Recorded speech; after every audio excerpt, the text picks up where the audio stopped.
미래와 희망 TV 구독자 여러분 안녕하십니까? 급박하게 돌아가는 국제 정세와 우리 삶에 영향을 미치는 중요한 소식들을 깊이 있게 전해드리는 미래와 희망 TV입니다.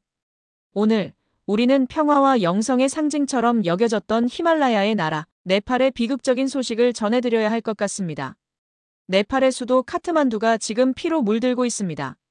반정부 시위가 격화되면서 최소 30명이 사망하는 끔찍한 유혈 사태가 발생했고 결국 군대가 거리를 장악하는 최악의 상황으로 치닫고 있습니다. 그런데 이번 사태의 중심에 우리가 주목해야 할 새로운 세력이 등장했습니다. 바로 네팔의 지세대입니다. 이들은 부패한 정치인들을 모두 거부하고 전혀 예상 밖의 인물을 임시정부 수반으로 지목하며 기성세대에 충격을 던지고 있습니다. 대체 왜 히말라야의 평화로운 땅에서 이런 비극이 벌어지고 있는 것일까요? 네팔의 젊은이들은 왜 거리로 쏟아져 나왔으며 그들이 외치는 요구의 진짜 의미는 무엇일까요? 그리고 이 사태가 인도와 중국이라는 거대한 두 나라 사이에 낀 네팔의 운명, 더 나아가 아시아 전체의 정세에 어떤 파장을 미치게 될까요? 오늘 미래와 희망 TV는 네팔의 유혈 사태, 이면에 숨겨진 5가지 핵심적인 진실을 통해 이 사건의 본질을 입체적으로 파헤쳐 보겠습니다. 영상을 끝까지 보시면 단순한 외신, 뉴스로만 스쳐 지나갔던 네팔 사태가 우리에게 던지는 묵직한 메시지를 발견하게 되실 겁니다. 모든 비극에는 반드시 그 원인이 있습니다. 카트만두의 유혈 사태는 결코 하루아침에 벌어진 일이 아닙니다. 수십 년간 골마터진 네팔 사회의 구조적 문제들이 임계점에 도달한 필연적인 결과라고 할 수 있습니다. 가장 근본적인 원인은 바로 경제적 절망입니다. 네팔은 1인당 GDP가 1,300달러 수준으로 아시아 최빈국 중 하나입니다. 특히 코로나19 팬데믹 이후 관광 산업이 붕괴하고 해외 노동자들의 송금마저 줄어들면서 서민들의 삶은 벼랑 끝으로 내몰렸습니다. 치솟는 물가, 청년 실업률은 감당할 수 없는 수준에 이르렀습니다. 일자리를 찾아 매년 수십만 명의 젊은이들이 중동이나 동남아시아로 떠나고 있으며 네팔에 남은 사람들은 희망을 잃어가고 있었습니다. 이런 상황에서 국민들의 고통을 외면한 채 권력 다툼에만 몰두하는 정치권에 대한 분노가 쌓이고 쌓여 폭발 직전의 상태였던 것입니다. 두 번째는 정치적 불신의 만연입니다. 네팔은 2008년 왕정을 폐지하고 공화국으로 전환했지만 이후 정치적 안정은 요원했습니다. 지난 10여 년간 총리가 10번 넘게 바뀌는 등 정치는 극심한 혼란을 거듭했습니다. 거대 정당들은 이념과 정책 대결보다는 권력 배분과 이권, 다툼에만 혈안이 되어 있었고 부패는 공기처럼 만연했습니다. 국민들의 삶을 개선하기 위한 장기적인 정책은 실종되었고 정치인들은 다음 선거에서 이기기 위한 포퓰리즘 공약만 남발했습니다. 국민들에게 정치인이란 더 이상 신뢰의 대상이 아닌 조롱과 분노의 대상이 된 지 오래였습니다. 이러한 경제적 절망과 정치적 불신이라는 마른 장작 위에 불을 붙인 것은 바로 소셜미디어로 무장한 지세대의 등장이었습니다.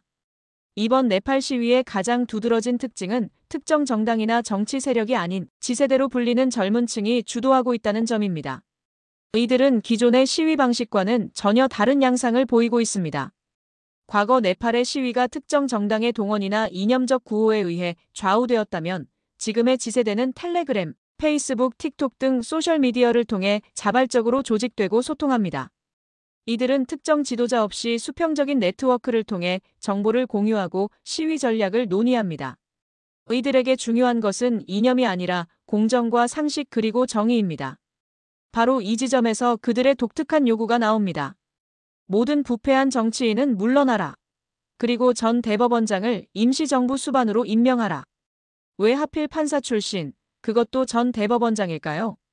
여기에는 네팔 지세대의 기성정치에 대한 극도의 혐오와 불신이 담겨 있습니다.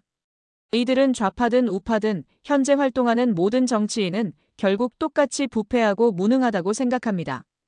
따라서 이들 중 누구에게도 나라의 미래를 맡길 수 없다고 판단한 것입니다. 그 대안으로 떠오른 인물이 바로 대법원장이라는 상징입니다.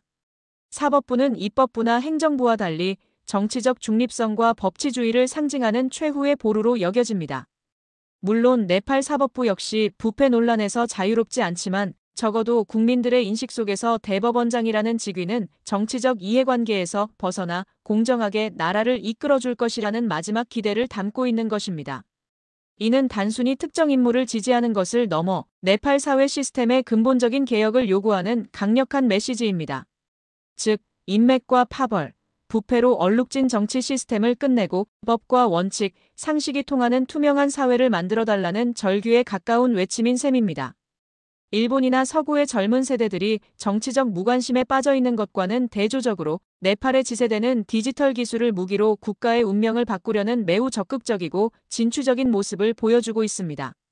시위가 격화되고 사망자가 30명까지 늘어나자 네팔 정부는 결국 군대를 투입하는 극약 처방을 내렸습니다. 표면적인 이유는 질서 회복과 치안 유지입니다. 정부는 군대가 시위대와 경찰의 물리적 충돌을 막고 국가 주요 시설을 보호하며 더 이상의 유혈 사태를 방지하기 위한 불가피한 조치라고 주장합니다. 일시적으로 군대의 등장은 거리를 뒤덮었던 극심한 혼란을 잠재우는 효과를 가져올 수 있습니다. 강력한 물리력을 바탕으로 시위대를 해산시키고 통행금지령 등을 통해 상황을 통제할 수 있기 때문입니다. 일부 시민들은 계속되는 폭력 사태에 지쳐 군의 개입을 환영할 수도 있습니다.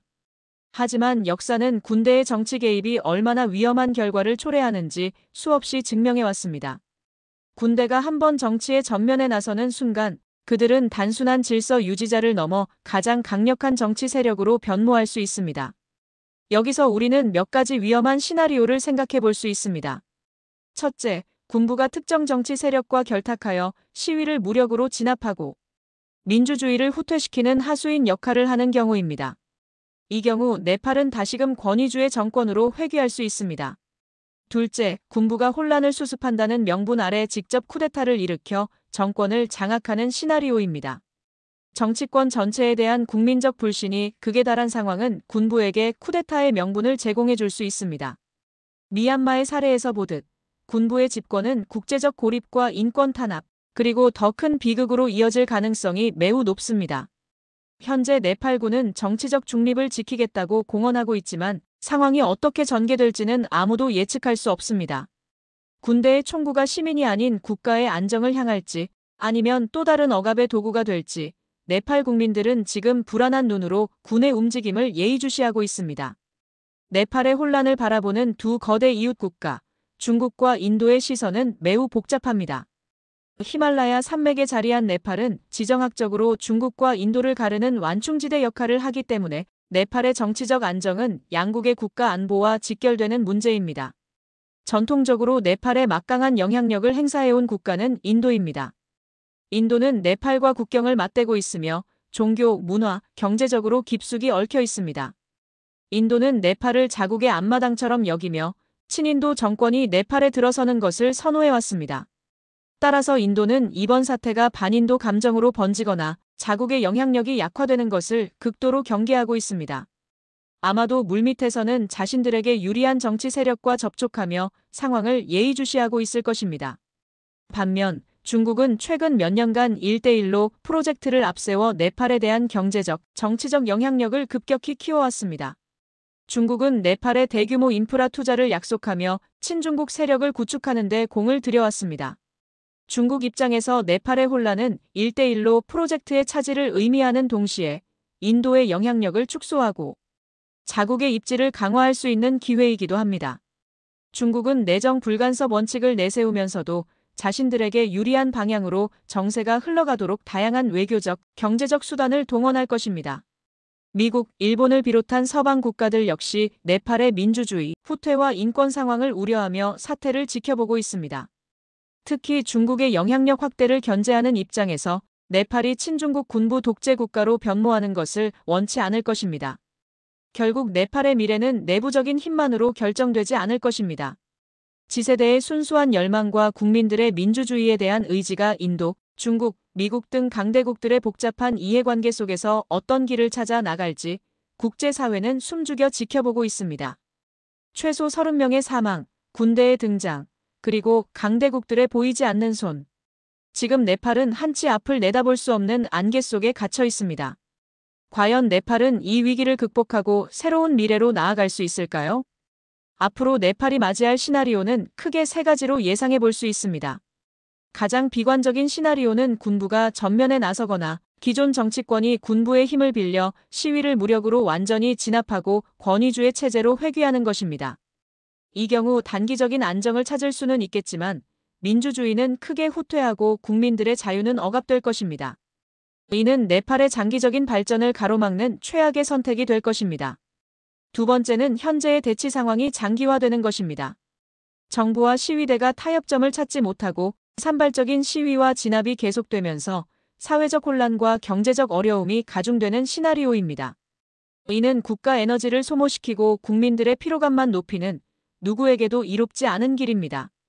가장 희망적인 시나리오는 이번 유혈 사태를 계기로 네팔 정치권이 국민들의 목소리를 겸허히 수용하고 대대적인 개혁에 나서는 것입니다.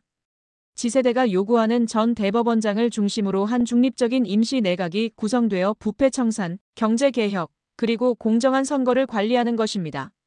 이를 통해 네팔 사회의 고질적인 문제들을 해결하고 진정한 민주주의와 시장 경제의 토대를 닦는다면 이번의 비극은 더 나은 미래를 위한 성장통이 될 수 있을 것입니다. 물론 이 길은 결코 쉽지 않을 것입니다. 기득권을 내려놓아야 하는 정치권의 저항이 거셀 것이고 국민적 합의를 이끌어내는 과정도 험난할 것입니다. 하지만 우리는 절망 속에서도 희망을 봅니다. 바로 소셜미디어로 무장하고 부패한 기성세대에 맞서 공정과 정의를 외치는 네팔의 지세대입니다. 그들의 순수한 열정과 용기는 네팔의 미래를 바꿀 수 있는 가장 강력한 동력입니다. 그들의 외침이 더 이상의 희생 없이 평화롭고 민주적인 방식으로 네팔 사회에 깊은 울림을 주기를 진심으로 기원합니다. 오늘 네팔의 비극은 비단 네팔만의 이야기가 아닐지도 모릅니다. 정치적 불신과 경제적 불평등, 그리고 새로운 세대의 등장은 전 세계 많은 나라가 공통으로 겪고 있는 현상이기 때문입니다. 네팔의 국민들이 이 어려운 시기를 어떻게 헤쳐나가는지를 지켜보는 것은 우리 사회의 미래를 고민하는 데에도 중요한 교훈을 줄 것입니다. 미래와 희망 TV는 앞으로도 네팔 사태의 전개 과정을 지속적으로 추적하며 구독자 여러분께 깊이 있는 분석을 제공해 드릴 것을 약속드립니다. 오늘 영상이 도움이 되셨다면 구독과 좋아요, 알림 설정 부탁드립니다. 여러분의 관심이 더 나은 콘텐츠를 만드는 데 큰 힘이 됩니다. 감사합니다.